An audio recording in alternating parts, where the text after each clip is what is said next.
Hello दोस्तों, मैं आज आप लोगों के लिए फिर से एक नई कहानी लेकर आई। आपका हमारी कहानी में स्वागत है। तो कहानी शुरू करते हैं। वह मेरा फेवरेट भाई था और उसी ने मेरे साथ ऐसा कर दिया। रेप पीड़िता ने बताई अब बीती। जब मैं 14 साल की थी तो मेरे किराएदार ने मुझसे बलात्कार किया।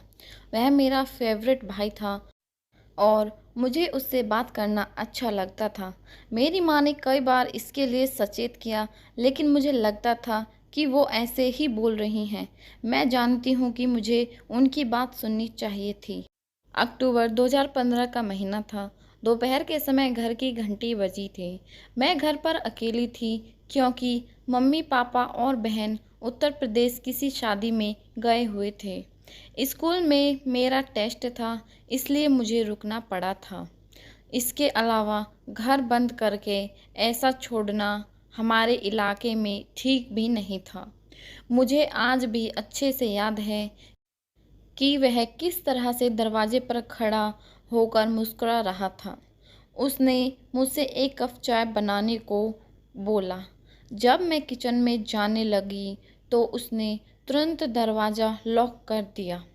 इसके बाद उसने मेरा हाथ पकड़ लिया और कहा, मैं अब ज़्यादा इंतज़ार नहीं कर सकता। मैं तुमसे प्यार करता हूँ। उसने कहा, मैं तुमसे शादी करना चाहता हूँ। मैं पूरी तरह से सन्न हो गई थी। मुझे याद है कि मैं तो उसे बड़ा भाई समझती थी, लेकिन मैं कुछ कहती उससे पहले ही उसने मुझे कसकर पकड़ लिया। मैं उसे छोड़ने की भीख मांगती रही, लेकिन उसने एक न मानी और मेरा रेप कर दिया। मैंने उसे कभी ऐसा नहीं देखा था। उस समय लगा कि उसके अंदर कोई और आ गया है। मैंने उसका विरोध किया तो उसने मुझे 2 थप्पड़ मारे और वीडियो बनाकर उसे वायरल करने की धमकी देने लगा। उस दिन मेरी ज़िंदगी पूरी तरह से बदल गई।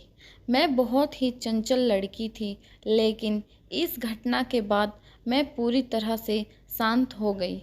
मुझे तो ये भी नहीं पता था कि ये तो बस शुरुआत है। इस बारे में मैंने किसी को नहीं बताया, अपने परिवार वालों को भी नहीं, जो 2 दिन बाद शादी से वापस आ गए थे। मैं हर तरह से इस बात को छुपाने की कोशिश कर रही थी, लेकिन वे मेरे व्यवहार में बदलाव देख रहे थे।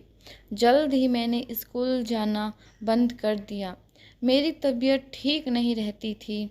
मेरे पेट में हमेशा दर्द होता था, लेकिन मैंने कभी नहीं सोचा था कि मेरे पेट में बच्चा पल रहा है। जून 2016 एक रात को लगभग 2 बजे मेरे पेट में बहुत तेज़ दर्द शुरू हो गया और मैं उठकर बैठ गई। मेरी माँ पापा ने मुझे तुरंत हॉस्पिटल ले जाने को कहा। वहाँ जाने पर डॉक्टर ने बताया कि मैं 8 महीने से प्रेग्नेंट हूँ। ये बात सुनकर पेरेंट्स टूट गए और मुझे वहीं पीटना शुरू कर दिया। उन्होंने बच्चा गिराने की बात कही, लेकिन हॉस्पिटल वालों ने बताया कि अब बहुत देर हो चुकी है। घर वापस आ गई। अगले दिन सुबह मैंने सुसाइड करने का सोचा। फिर मैं रुक गई और बच्चे के बारे में सोचने लगी। अंत में मैंने तय कर लिया और मम्मी पापा को भैया की करतूत के बारे में बता दिया। कुछ दिन बाद उन्हें अरेस्ट कर लिया गया। 1 महीने बाद मैंने एक लड़की को जन्म दिया। वह मेरे साथ 3 दिन रही, जो मेरी ज़िंदगी के सबसे अच्छे 3 दिन थे, लेकिन अधिकारियों ने उसकी देखभाल करने के लिए उस बच्ची को सरकार को सौंप दिया। इसके बारे में किसी ने मुझसे कोई भी बात नहीं की। सामाजिक कलंक के नाते मेरे माँ बाप ने मुझे समर्पण करने को कहा।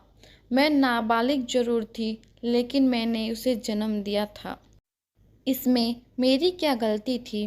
वह बिना माँ के कैसे रहेगी? जिसने मेरी ज़िंदगी तबाह की, उसे बस 10 साल की जेल और 20,000 रुपये का जुर्माना लगाया गया। अभी मुश्किलें कम नहीं हुई थी कि माँ पापा ने मुझे अपनी बहन से दूर रहने को कह दिया। उनका कहना था कि मैंने उन्हें शर्मिंदा किया है। ये कहानी उस लड़की की है जिसका रेप हुआ। बच्चे से अलग कर दिया गया।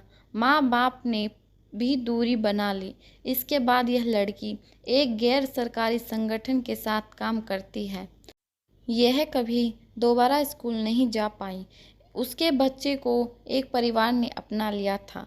दोस्तों, अगर आपको हमारी ये कहानी अच्छी लगी तो प्लीज़ हमारी कहानी को ज़्यादा से ज़्यादा शेयर करें, कमेंट करें और हमारे चैनल को सब्सक्राइब करना ना भूलें। धन्यवाद।